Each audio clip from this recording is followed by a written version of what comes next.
Hi everyone, welcome back to another tutorial from Crazy Gamer.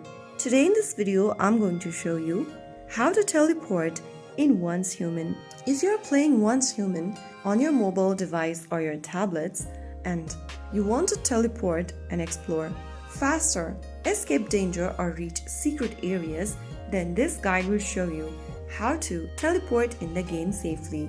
First of all, launch open Once Human game on your device and make sure that the game is updated to the latest version to access all the features. Now once you're inside your game, go ahead and tap on the map icon at the top right corner. Once you're inside your map page, and then navigate to the areas that you want to teleport. For example, I want to teleport to my safe zone. So here I'm going to tap on this home icon.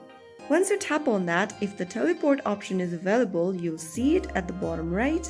Tap on teleport and there you will be able to teleport to your area. As you can see that I have now teleported in my safe zone. Not all the areas may be teleportable since teleporting is limited to unlocked zones. So the more zones you unlock, the more chances of teleporting is there.